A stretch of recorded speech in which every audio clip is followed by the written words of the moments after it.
નમસ્કાર દર્શક મિત્રો, એસડી ન્યૂઝ ગુજરાતી ચેનલ પર આપનું સ્વાગત છે અને હું આપની સાથે વૈશાલી પુવારુ કરીશું નજર આજના સમાચારો પર। ડાંગથી તેરા તુજકો અર્પણ કાર્યક્રમ અંતર્ગત પોલીસની સરાહનીય કામગીરી, લાખોનો મુદ્દામાલ મૂળ માલિકોને પરત કરાવ।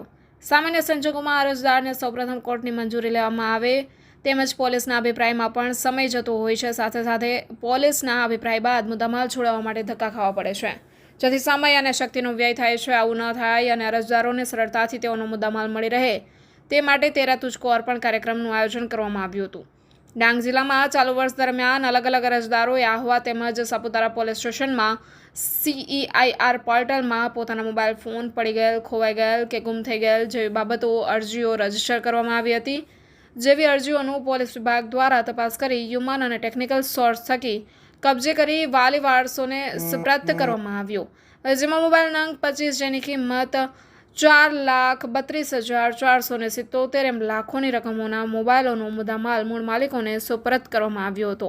સરકારનો પ્રજાલક્ષી કાર્યક્રમ તેરા તુજકો અર્પણ થકી મોબાઈલ રિકવરી અને મૂળ માલિકોને પરત કરવામાં ડાંગ પ્રથમ ક્રમાંકે છે। વધુમાં વર્ષ દરમિયાન 155 મોબાઈલ મૂળ માલિકોને પરત કર્યા છે અને આ સરાહનીય કાર્ય કરી ડાંગ જિલ્લો સમગ્ર ગુજરાતમાં નંબર 1 પર આવે છે। તો આવો જાણીએ SP જગણિયા સાહેબ ડાંગ જિલ્લાથી રિપોર્ટર સુશીલ પવાર સાથે શું કહેવા માંગે છે SD ન્યૂઝ ગુજરાતી ચેનલ પર તે જાણીએ।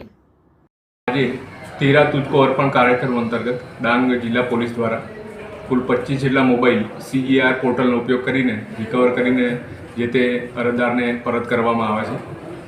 ડાંગ જિલ્લા પોલીસની LCB શાખા દ્વારા છેલ્લા 1 વર્ષમાં ખૂબ સારી કામગીરી કરીને અત્યાર સુધીમાં 155 જેટલા મોબાઈલ જે ગુમ થયા હતા અને ચોરી થયા હતા એને રિકવર કરીને જે તે અરજદારને પરત કરેલ છે અને સમગ્ર રાજ્યમાં મોબાઈલ રિકવરી અને પરત કરવામાં ડાંગ જિલ્લાનો પ્રથમ ક્રમ આવેલ છે અને આ રીતે ખૂબ સારી કામગીરી LCB દ્વારા કરવામાં આવેલ છે। અને વધુમાં એ જણાવવાનું કે કોઈપણ વ્યક્તિના મોબાઈલ ગુમ થાય તો તે તાત્કાલિક CEIR પોર્ટલ ઉપર રજીસ્ટર કરાવી શકે છે, જેથી ગુમ થયેલો કે ચોરી થયેલો મોબાઈલ બ્લોક થઈ જાય છે અને જો એ મોબાઈલનો કોઈ ઉપયોગ કરે તો તેનું લોકેશન પોલીસને મળી જાય છે અને એ લોકેશનના આધારે એ મોબાઈલ રિકવર થઈ શકે છે। આથી સૌને અપીલ છે કે CEIR પોર્ટલનો વધુમાં વધુ ઉપયોગ કરે। ધન્યવાદ।